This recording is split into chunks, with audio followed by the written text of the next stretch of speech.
تخيل تكون مجرد ولد طايش عايش مع عمتك، بس وسط تنمر كل الناس حواليك، كل زمايلك في المدرسة بيكتسبوا قدرات جامدة، وانت بقى اللي تكتسب نظام ملوش اي لازمة. ده عادي صح؟ لا مش عادي يا صديقي. ففي يوم وبعد ما بيخلص على واحد من الوحوش الكبار، حصلت كارثة وتفاجئ بانبهار.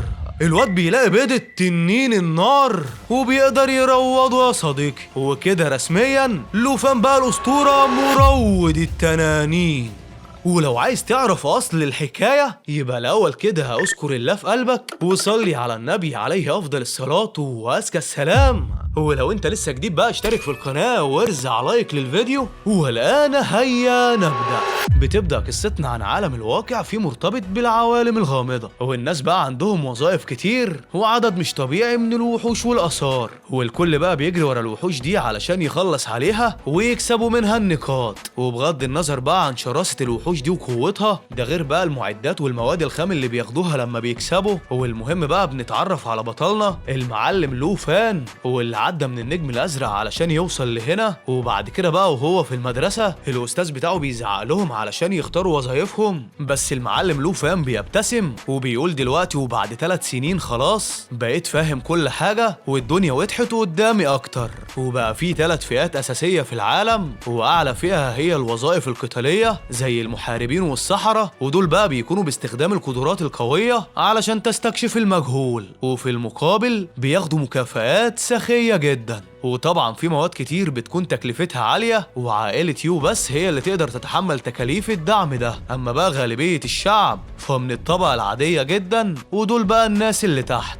وبيحكي لنا لوفان بقى ان عمته كي طباخة جامدة وعندهم مطعم صغير كده وبتبيع فيه الكيكة علشان تساعده يعني في مصاريف الدراسة. فبيقول وعلشان اقدر اعيش في العالم ده واخلي عمتي حتى تعيش في مستوى احسن لازم ابقى محترف في القتال ومفيش حد زيي. وبعد كده بقى بيفوق على صوت الاستاذ واللي بيقول لهم ان في مدير جديد جه المدرسة، وبيقول له ما تتوترش كده يا لوفان، ده انت الاول على الصف. ولكن وفجأة المعلم لوفان بيظهر له رسالة من النظام، واللي بيقول له ان نظام خريطة الكنز الخارق اتفعل بنجاح. وساعتها بقى الاستاذ بيخبط على مكتبه وبيقول له انا بكلمك مش سامعني. فبينتبه بقى لوفان وبيقول له معلش يا استاذ لازم امشي. وبعد كده بقى بيطلع يجري وهو مش فاهم ايه النظام ده وظهر له ازاي فجأة كده، بس بيقول الاهم انه يحضر حفلة الانتقال دلوقتي. وبعد كده بقى بينزل حوش المدرسة وسط الطلاب، ومدير المدرسة بيقول لهم ان الحفلة هتبدأ، وبيعرفهم بقى على الراجل ده وبيقول لهم ان هو اللي هينظم مراسم الانتقال. فالطلاب بقى بيتهامسوا على الراجل وبيقولوا عليه ان هو اللي بيغير الطوائف. والمعلم لوفان بقى بيحس ان الراجل ده عنده هالة مش عادية، هالة مختلفة عن الكل يا صديقي. فبيجي له رسالة من النظام فيها تقييم المهارات، ولما بيدوس عليها بقى بيتصدم لان تكلفتها 5 مليون. وبيقول عمتي مستحيل تقدر تجمع المبلغ ده شغالة في محل حلويات. فبيسمع بقى لوفان صوت مدير المدرسة وهو بيقول اللي يسمع اسمه يتفضل على المسرح دلوقتي. وبيختار أول طالب متفوق اسمه تاو، والراجل الغريب ده بقى بيبدأ يستخدم التعويذة، وده علشان يشوف نوع المهنة القتالية اللي هيحصل عليها. وكل الطلاب بقى بيتفاجئوا وبيقولوا عليه ساحر،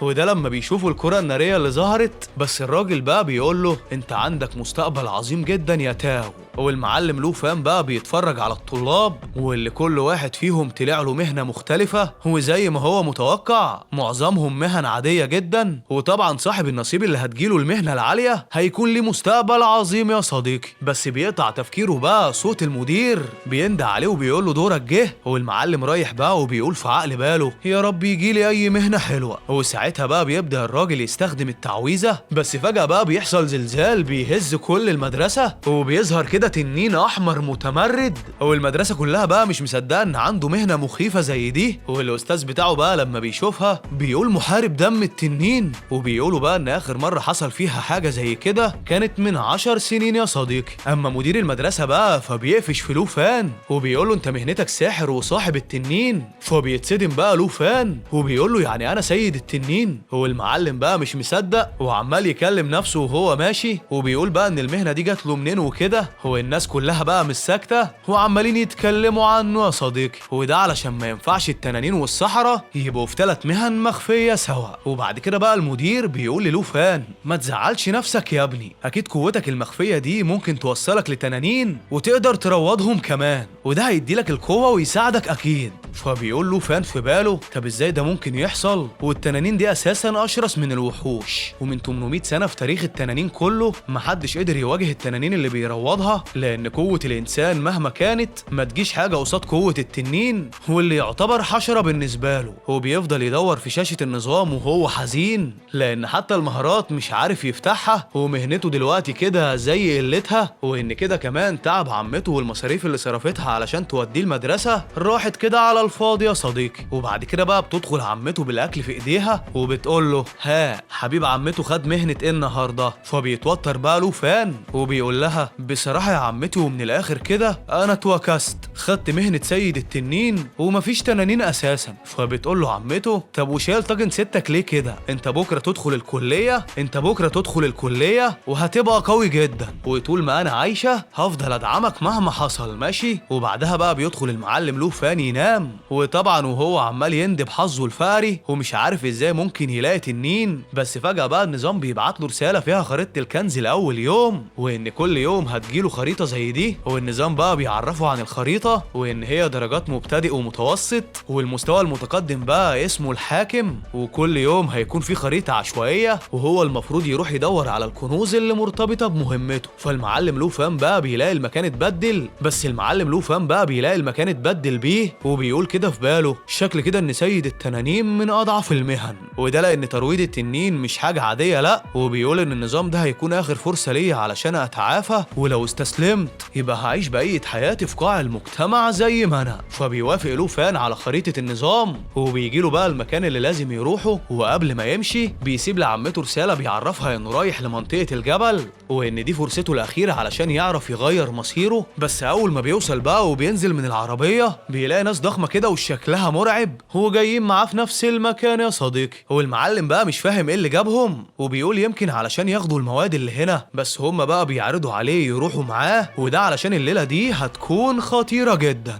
بس المعلم له فان بيرفض وبيقول لهم ما تقلقوش انا كده كده مستدعي لهنا. فبيقولوا له شكلنا كده قلقنا عليك زياده، ربنا معاك بقى يا برنس. وقبل ما يمشوا بتقرب منه البت وبتقول له احنا اكيد هنتقابل تاني يا وسيم انت. بس المعلم له فان بقى بيبص عليهم وهم ماشيين كده باستحقار وبيقول انا عارف ان الحياه البريه صعبه وكل حاجه، بس اهون عندي من شويه الصيادين والمجرمين دول. وبعد كده بقى بيكمل له فان الطريق، فبيشوف احصنه كده بقرون وشكلهم غريب وبيطلعوا يجروا، والمعلم بيستخبى بقى ومش عارف ايه الطريق اللي يمشي منه، لحد بقى اما بيسلم امره لله وبيدخل من طريق الحصينه دي وبيتسحب وسطهم يا صديقي، بس بيدوس بقى على ضفدعه وبتصرخ، فبتخلي بقى كل الاحصنه تتنبه له وعينيها بقى بتنور كده برعب. فبيطلع المعلم لوفان يجري وهم يجروا وراه لحد ما بيرمي نفسه بقى على جنب وبيستخبى منهم. فبيجي له اشاره بقى على الخريطه ان الكنز قريب منه، فبيدخل المعلم لوفان ناحيه الاشاره دي وهو بقى بيقول اكيد ده الكنز اللي هيغير مصير التنين الامبراطوري الحياتي. بس بيتفاجئ بقى لما بيشوف قصاده بيضه التنين لسه بتتكسر علشان التنين يخرج منها، بس بيحس بقى ان في شخص تاني في المكان، فبيطلع سيفه بقى علشان يستعد، وفجاه بقى بيظهر له ثعلب وحش بيهجم عليه، وبيظهر له كده في شاشه النظام معلومات عن الثعلب وازاي يتغلب عليه يا صديقي، وده بقى هيكون عن طريق ضربه الدم الثلاثيه. بس للاسف لوفان بقى ما بيكونش عنده القدره دي دلوقتي، وفي اللحظه دي بقى الثعلب بيهجم عليه وبيعوره في ايده، والمعلم بيقول انا لازم اضربه ضربه ثلاثيه علشان اخلي بيضه التنين تفقس براحتها. فبيديله بقى ضربه بالسيف اللي في ايده بكامل قوته، فبيجيله رساله على النظام انه خلص على الثعلب الدموي، وساعتها بقى بيسمع صوت ضحك من وراه، وبيطلعوا مجموعه الصيادين اللي قابلوه بره وبيقولوا له قتلته فعلا، طلعت مش سهل يالا. فالمعلم بقى بيقول لهم انتم جايين ورايا ليه؟ مش قلت مش عاوز انضم ليكوا؟ فبتقول له البت بس انت يا حلو ضحكت علينا وقلت انك مستدعي لهنا صح؟ فالمعلم لوفان بقى بيرمي لهم جثه الثعلب وبيقول لهم جلده قدامكم اهو خدوه حلوا عني. فبيضحك الراجل ابو عين واحده وبيقول له بس مش ده اللي احنا عاوزينه يا عسل. فبيتوتر لوفان وبيبص على بيضه التنين اللي ما اتكسرتش لسه، وبيقول كده في عقل باله ان هم طلعوا بيراقبوه وشافوا البيضه، وفي اللحظه دي بقى بيهجموا عليه، والبت بقى بتزربوه السكينه على رقبته، وده علشان ما يتحركش. هو بيدخل بقى واحد منهم يجيب البيضة بتاعة التنين، وابو عين واحدة ده بقى بيقول للبت خلصي عليه دلوقتي. فبتقول له معلش بقى يا وسيم مضطرين نودعك. والمعلم لو فان بقى بيحس خلاص ان دي النهايه، وبعد ما كانت دي اخر فرصه ليه علشان يكون قوي، ولكن فجاه بقى البيضه بتتكسر وبيخرج منها التنين الاحمر وسط صدمه الكل، وبيخلص على واحد من الصيادين. وهنا بقى بيتفاجئ لو فان ان ده التنين اللي كان بيحلم بيه، وما تخيلش انه يكون بالقوه دي. والبت بقى بتتصدم لما بتشوف التنين الصغير ده هو اللي اتعشى بصاحبها قدام عينيها. فالمعلم لو فان بيزقها وبيروح بقى ناحيه التنين يستخدم قوته المهنيه علشان يروضه، وده بقى وسط انبهار البت. فبتقول له انت تطلع مين بالظبط؟ فالمعلم بقى بيقول لها انا ابقى سيد التنين يا ماما، واتفتح له بقى مهارات التنين بالكامل. فبتترعب البت اكتر وبتقول له سيبني اعيش ارجوك. فالمعلم بقى لو فان بيقول لها اسيبك بعد ما خلصتي على كام واحد بس، اسف مش هقدر اساعدك. هو بيخلي بقى التنين يخلص عليها. وبعد شويه بقى بنشوف المعلم فرحان جدا وبيلعب مع التنين ومش مصدق بقى اللي حصل، وبيتخيل بقى التنين ده لما يكبر قوته هتوصل لفين، وبيفكر يسميه ايه. بس فجأة بقى بيلاقي التنين سخن جدا وبدأ كده يتغير لحد ما اتحول لبت بجناحين. والمعلم مش مصدق ان التنين يقدر يتحول لشكل بشري، بس بيظهر له بقى بعدها على شاشة النظام بياناته اللي اتطبقت مع بيانات التنين، واتفتح له كل المهارات يا صديقي. فبيقول له فان في عقل باله كده ان التنانين تقدر تقوي نفسها بنفسها، وكمان بتزود 30% لكل المكافآت، وكمان قوة الهجوم بتزيد يا صديقي. وبيبدأ له فان يتعرف على بقية المهارات اللي اتفتحت له، واللي من ضمنها تقنية سن التنين، ودي هجومها الضرر بتاعه بقى عالي جدا، وبيساعدها بقى تحول مخالبها لشكل تاني وقت الهجوم. وده بيدي للتنين قوة بتفوق الناس التانيين، واللي حتى ما يجيش جنبه أي حاجة من المهن القتالية. وساعتها بقى بيفتح لو فان شاشة النظام وبيدخل على بيانات التنين الأسود الصغير، وبيشوف أكتر من 400 مهارة موجودة عنده. فبيفكر بقى لو فان إنه لما يروضه ويتفاعل معاه هيخليه يكتسب القوة يا صديقي، وكمان مهارات التنين كلها هتبقى ملكه بس. ومفيش طبعا أقوى من مهنة التنين الخفية، هو اللي محدش يقدر يقف قصادها ويفوز عليها صديقي. وبعد كده بقى المعلم لو فان بيبص للتنين اللي اتحول للبت دي وبيقول لها انا محتار اسميكي ايه، بس ايه رأيك اسميكي شياو؟ فبتقول له شكلك بتحب الاسم ده جدا. فالمعلم بيقول لها انت باين عليكي جعانه صح؟ ما تروحي تقلبي رزقك كده واصطادي لك اي حيوان واملي التانك. وبيبص له بعزيمه وبيقول كده في عقل باله جه الوقت دلوقتي علشان نترقى، وجائزه بطل المقاطعه الجنوبيه مع اعلى مؤهل بقت في ايدينا دلوقتي، بس ده مش هيخليني ارتاح لسه غير لما اوصل لاعلى مستوى واضمن نفسي. وبعد كده بقى بيقول للتنين شياو يلا بينا علشان نروح اعناق السهل الجبلي. وفي الطريق بيطلع عليهم بقى مجموعة من الوحوش المفترسة، وبيظهر للو على شاشة النظام ان الوحوش دي خطيرة جدا وبيفترسوا البني ادمين يا صديقي. فبيقول له بالرغم من اني فزت ب10 مستويات بس لسه الاصابات اللي حصلت لي مأثرة فيا. فبيقول لي شياو تتعامل هي معاهم، وفي الحالة دي مش هيكون هو في خطر. فبتروح شياو وبتبخ على الوحوش دي حمم بركانية، وساعتها بقى بيجي رسالة لو والنظام بيعرفه انه اترقى للمستوى الثالث في رفع التنين الاسود. فبيقول له حلو قوي، يعني علشان ازود مستوايا محتاج اقاتل وحوش اكتر من كده. فبيقول لي شياو تسيب الوحوش الصغيره دي وتيجي، بس النظام بيبعت له رساله تحذير وبيعرفه بوجود وحش سيد الدم اللي من المستوى ال25، والوحش ده بقى بيكون ضخم جدا وعنده 3 رؤوس. فالمعلم له بقى بيقول لي شياو تتعاون معاه علشان يعطلوا مهارات الوحش. فبتتحول شياو للتنين الاسود وبتهجم على الوحش بقى وبتاكل راسه يا بنت اللعيبه. فالنظام بيبعت لهم رساله ان هم عطلوا مهارات الوحش وبيخلصوا عليه. فبيجي له رساله من النظام بقى انه اترقى للمستوى ال14 ومستوى التنين الاسود وصل للمستوى التاسع. فبيبعت له بقى خريطه كنز جديده، والمعلم له بقى بيكون متحمس جدا وبيقول لشياو يلا بينا بقى علشان ندور على الكنز الجديد. وبعد كده بقى وفي مكان تاني بنشوف واحد اسمه العم جي، وفي بنت بتكلمه وبتقول له ان في ايديهم فرصه كبيره وما ينفعش يضيعوها بالسهوله دي. فبيقول لها اديكي شفت بنفسك، اعمل ايه علشان افتح العالم السري ده؟ محتاج ل5 اشخاص على الاقل، غير كده مستحيل يتفتح. وعلشان كده بقترح ان كاير تجيب حد لمدينه جيانج. فبتقول له كاير بس ده هيحتاج مني يوم واحد على الاقل علشان اروح وارجع من تاني. والبت بتقول له كده احنا هنخسر المكافآت اللي هناخدها. فالعم جي بقى بيقول لها ما تقلقيش، انت من افضل 10 جامعات واكيد هفتح لك العالم السري. فبيجي لهم بقى لو فان وساعتها بقى بيطلعوا الاسلحه فاكرينه دخيل، بس هو بقى بيقول لهم اهدوا بس يا جماعه انا كنت ماشي من هنا بس. فبيقول له العم جي خد بعضك يلا واتكل من هنا، ده مش مكان تصطاد منه مواد ماشي. فالبت بقى بتغمز العم جي وبتقول له استنى بس، وبتعرفه ان هم من عائله تشيم من مدينه جيانج وان اسمها تشيو، وبتطلب منه التعاون معاهم طالما دخل عالم الفرص السري برجليه، ومقابل ده هتديله 100,000 عمله تنين لما يخلصوا. فبيفكر له فاهم في عقل باله ان العيله دي ممكن تخليه اغنى واحد في المدينه كلها. فبيرد بقى وبيقول لها اكيد المكافاه السريه دي نادره جدا صح؟ فبتقول له تشيو صح، وعلشان كده عاوزينك تساعدنا نسيطر على العالم السري ماشي. فبتظهر بقى قدامهم بوابه سحريه والعم جي بقى بيقول لهم يلا ندخل. فبيقول لهم لو فان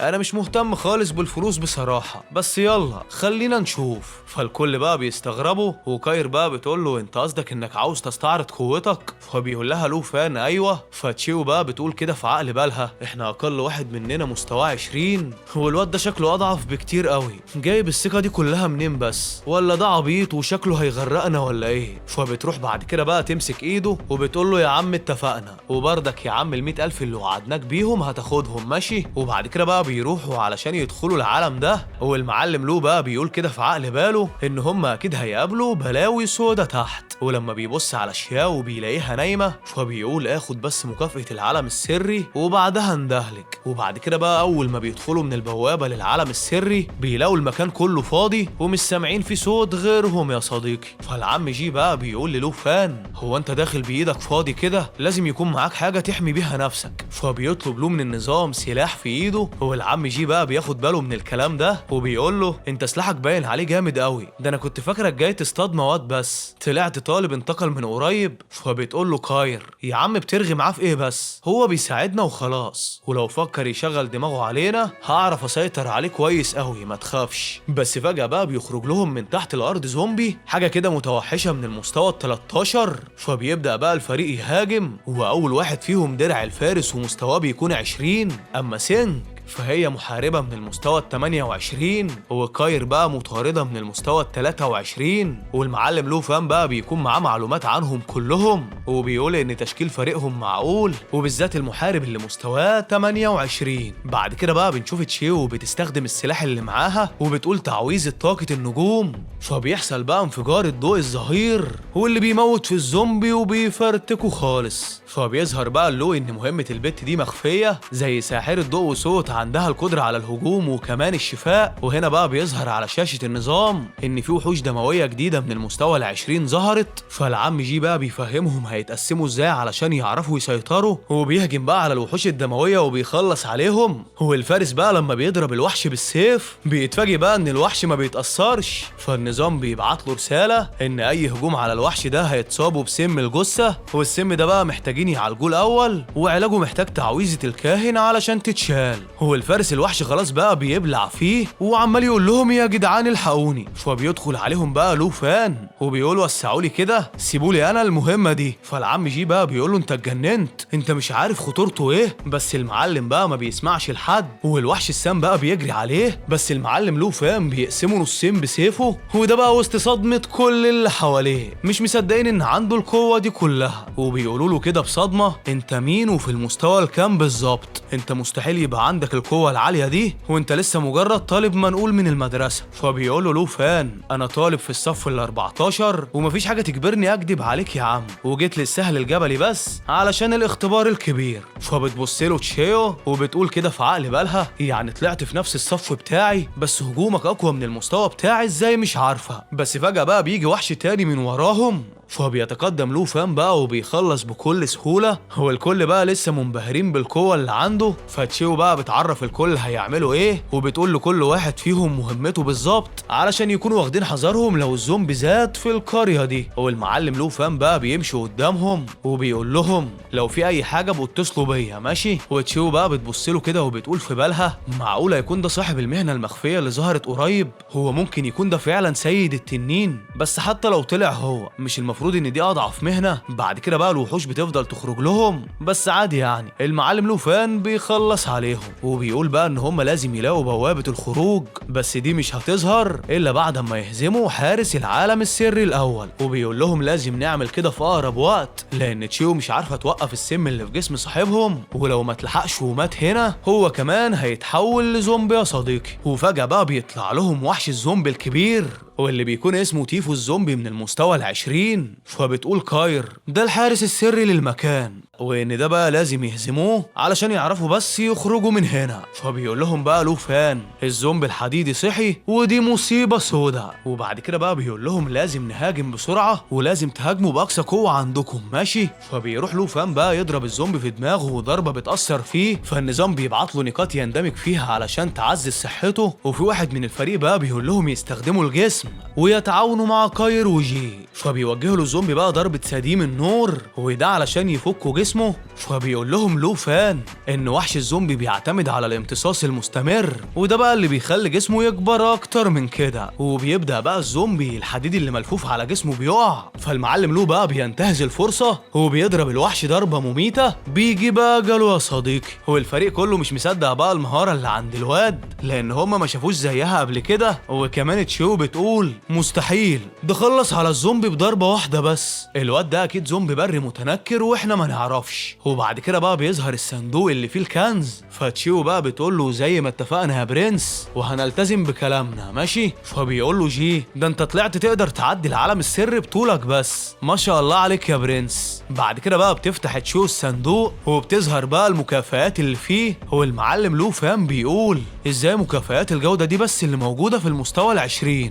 فبتديله تشيو اسورة ازالة السموم وبتقول له انت بجد تستحقها فعلا، ودي بقى فيها جرعات قوية وترياقات كتير قوي. فبيقول له في عقل باله كده العيلة دي كلها فعلا بتلتزم بكلمتها. واول ما بيلبسها بيجيله رسائل من النظام بالترياقات واللي زادت له بقى وزودت من قوته. وبعد كده بقى بيقول لهم محدش يتحرك من هنا، الزومبي الحديدي مش الحارس الاخير. فبيقول له جي انت اكتشفت ايه بالظبط؟ فتشيو بتقول لهم انا كمان حاسه بوجوده هنا. والمعلمين بقى بيستكشفوا المكان وساعتها بقى بيخرج لهم من تحت الارض دراعات وحشيه حاجه كده ضخمه جدا، واللي بتخبط العم جي وبتجيبه في الارض. والوحش بقى بيبص لتشيو، بس قبل بقى ما يهجم عليها كان لوفان اسرع منه وانقذها صديقي. وبعد كده بقى النظام بيبعت له رساله ان الوحش ده اكبر وحش في العالم السري ومستواه بيكون 25. فجي بيقول لهم ده الوحش الرئيسي، الكل يفضل ورايا علشان ما نموتش كلنا دلوقتي. فبيطلع لوفان بقى علشان يهاجم الوحش وبيقول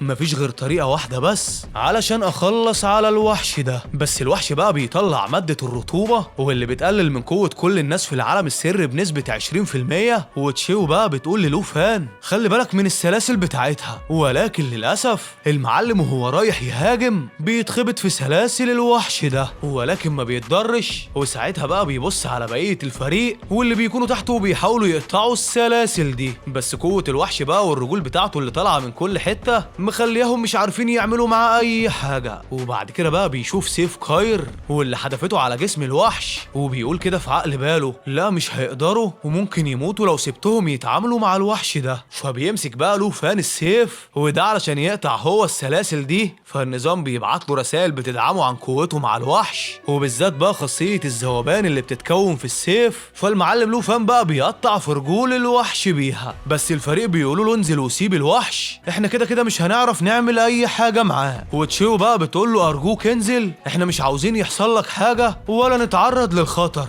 انت مش قد الكائن ده. بس بيقول لها بقى لوفان خدي كاير وامشوا من هنا وروحوا اول القريه، كل الزومبي اللي هناك مات ومكان امان ليكوا. فبتقول له طب وانت هتفضل لوحدك ازاي؟ فالمعلم بيقول لها انا مش همشي من هنا من غير ما اخلص على الوحش ده. بعد كده بقى لوفان بيستدعي قوة التنين وبيقول للوحش انا بقى هجيب لك اللي يعرف يتعامل معاك دلوقتي. فبيخرج بقى التنين الاسود وسط صدمة الفريق، واللي في نفس اللحظة بقى الوحش رايح يهاجم لوفان، بس هنا التنين بقى كان بياكل في جسم الوحش ولوفان بيقول له خلص عليه. فالتنين بينفذ كلامه وبيفترس الوحش يا صديقي. والفريق كله بقى مصدوم من اللي شايفه ومش مستوعبين ان الطفل ده عارف يستدعي التنين ده بكل قوة، والتنين بقى بضربتين بس بيهزم الوحش الرئيسي أصعب وحش في العالم السري. والفريق كله بقى واقف فاتح بقه من الصدمة، وتشيو مش مصدقة اللي هي شايفاه بعينيها، وبتفتكر الماضي بتاعها لما اتولدت في مدينة الخطر موجود فيها في كل مكان، وكمان كانت مليئة بمرض الطاعون واللي كان بيموت الناس كلها. وعايز اقولك بقى الجثث كانت مرمية في الشوارع وكان عددها كبير جدا يا صديقي، وان هي بتزعل بقى على اللي بيحصل في الناس، وبتطلب بقى ان يجيلها قوة وتقدر تنقذهم.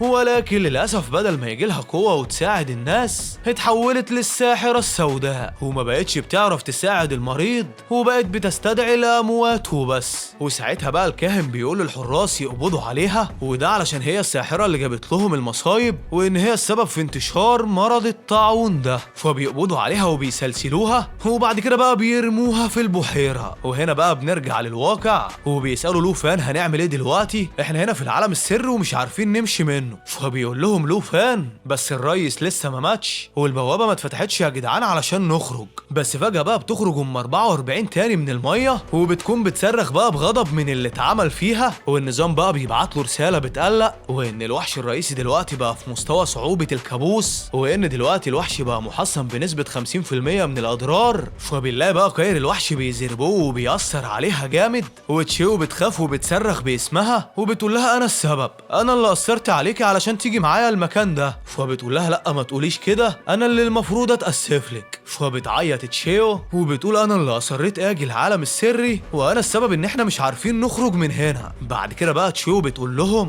انا ممكن استخدم الهجوم السحري لان انا جرح بسيط. بس بيقول لها جي ان الوحش الرئيسي ده محصن ومش هياكل معاه الكلام ده خالص، محدش هيعرف يعمل له اي حاجه. بعد كده بقى بيشوفوا الوحش ده بيهاجم التنين الاسود، والنظام بقى بيبعت للوفان فشل تأثير القوة بتاعة الوحش، وده كل ما بيزود في الهجوم يا صديقي. فلوفان بيقول هو انا التنين بتاعي زي اي حد، ده سيد التنين اللي مفيش مقارنة بينه وبين قوة البشر خالص. فبتقول له كاير فعلا فرق المستوى بينهم كبير قوي، والكل بقى بيشوفوا الوحش بينهار وبيصرخ من اللي بيحصل فيه، وبيتوعد لوفان. بس هو بقى بيقول للوحش ما تقلقيش انا هخليكي ترتاحي دلوقتي. فبيحصل للوحش صدمة بقى من اللي لوفان بيعمله، وبيقول للتنين الاسود بتاعه يستعد، وبيستخدم بقى تقنية التهام التنين، فبيخلي التنين يطلع النار من بقه وبيزربوه في جسم الوحش يا صديقي. والفريق كله بقى مش مستوعب اللي بيحصل، وبيحسوا بقى بحرارة عالية جدا بسبب انهيار الوحش، وده بعد ما التنين حرقه. فالنظام بقى بيبعت يعرفهم ان الوحش خلاص على وشك الانفجار، وكل الحقد اللي في قلبه خلاص هينفجر، لحد ما الوحش بيتبخر وبيختفي تماما. والمعلم لوفان وشياو بيشوفوا صندوق الكنز بتاع مهمته واللي كان جاي علشانها اساسا. فالنظام بقى بيبعت للوفان ان مستوى التنين الاسود اترفع، وبقى من المستوى العاشر، ومستواه هو اترقى للمستوى ال15.